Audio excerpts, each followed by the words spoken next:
Okay, so today we're going to be going over complex numbers. I'm going to give you a brief summary of what they are and how to add, subtract, multiply, and divide a few.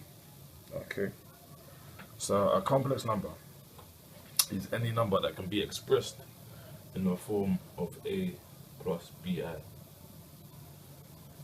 Now, in this expression, a is what we call the real part, and bi is known as the imaginary part. Both a and b are real numbers, and the term I is it's a term that we use so that you know it's the imaginary part. It also satisfies the equation I squared equals -1. So those are a few things that you should remember. Now suppose we would like to add two complex numbers. So let's say our first complex number, Z1, equals 7 plus 3i, and Z2 equals 3 plus 2i. Suppose we want to add these two numbers together, yeah? Add these two complex numbers together. So we would write them out normally. So 7 plus 3i plus 3 plus 2i. Now to work this out, basically, we would collect like terms or collect the real parts. So the real parts that's the 7 and this one would be the 3. So we would have 7 plus 3. And then we would collect the imaginary parts. So here we have 3i plus 2i. And then from here, we just add what we have. So here we have 7 plus 3, which is 10. Plus 3 plus 3i plus 2i, which is 5i. And essentially that's the answer. So Z1 plus Z2 gives you 10 plus 5i. Okay. So that's cool. Z3. 10 plus 5i. Now let's try subtracting two complex numbers. Okay. Suppose I want to subtract Z2 from Z3. So 10 plus 5i subtract 3 plus 2i. Now we would basically do the same what we did. So we would collect the real parts of the equation. So we have 10 and we have -3, don't forget the minus. And over here we would have 5i minus 2i. And then we just work out what we have. So 10 minus 3 is 7. 5i minus 2i equals 3i. So we have 7 plus 3i. So that is how you subtract and add two complex numbers together. Now let's try multiplying two numbers together. So suppose I want to multiply Z1 by Z2. Okay, so I would write it out like this: 7 plus 3i multiplied by 3 plus 2i. Now you've probably seen this before. It's basically just simple cross multiply everything basically. So we would do the 7 times the 3, which gives us 21. Then we go on to the 7 times 2i, which equals 14i.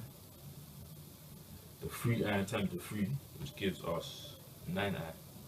And then the 3i times the 2i, which basically gives us 6i squared. Now if we go back to over here, we know that I squared equals -1. So we don't have to write I squared. We can change that into -1. So basically it will be 6 times -1. We know what 6 times -1 is, so we can just write in there. 6 times -1 is -6. So we have minus 6. So now we will just collect that terms, or collect the real parts and the imaginary parts. So we have 21 minus 6, which gives us 15. And then we have 14i plus 9i, which equals 23i. That's how you times two complex numbers. Now, if we were to divide a complex number by another complex number, we would need to know what a complex conjugate is.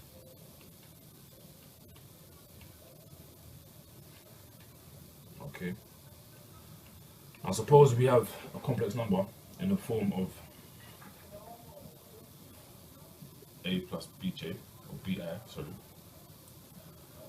In order to get its conjugate, what we would do is we would keep the real part the same, but then the sign of the imaginary part, we would reverse it. So this was plus before, will now become minus, and then we write whatever we have the same way. And that is also the same for, let's say we started with a minus bi. To find the conjugate of this complex number, what we would do, we would keep the real number the same, and in a way we're basically just timesing the imaginary part by minus 1. So that minus bi would now become positive bi. Okay, so let's say I want to divide, say z1 divided by z2. Okay, so 7 plus 3i divided by 3 plus 2i. In order to divide, or in order for this to work, we need to make sure the denominator is just full of real numbers, or real parts. As you can see, you have an imaginary 2i there. So to get rid of it, we would need to times both the numerator and the denominator by this complex number's conjugate. And to get this conjugate, what we would do, we would keep the real part the same, so that's 3, and then we would flip the sign of the imaginary part. Okay, we would times both the numerator and the denominator. So once we have this, we're going to work it out. So 7 times 3 equals 21. 7 minus 2, 14i. 3i times 3 equals 9i. And then 3i times minus 2i will give us minus 6i squared. I squared is minus 1, so minus 6 times minus 1 is positive 6. Okay, and the denominator, we would have 3 times 3, which is 9. Then 3 times minus 2i, which is minus 6i. 2i times 3, which is positive 6i. And then 2i times minus 2i, which gives us minus I squared. I squared is minus 1. Minus 4i squared, sorry. So minus 4i squared. I squared is minus 1. So minus 4 times I squared. It's basically saying minus 4 times minus 1, which is the same as positive 4. Okay. So now at the bottom, you can now see the minus 6i and the positive 6i will cancel. So we're just left with real parts at the bottom. So this is what we want. So if you were to clean this up, we would get 27 minus 5i over 9 plus 4, which is 13. Now to write this in the form of a complex number, we would basically separate the two. So we have 27 over 13 minus 5 over 13i. And that is basically in the same form, a plus bj.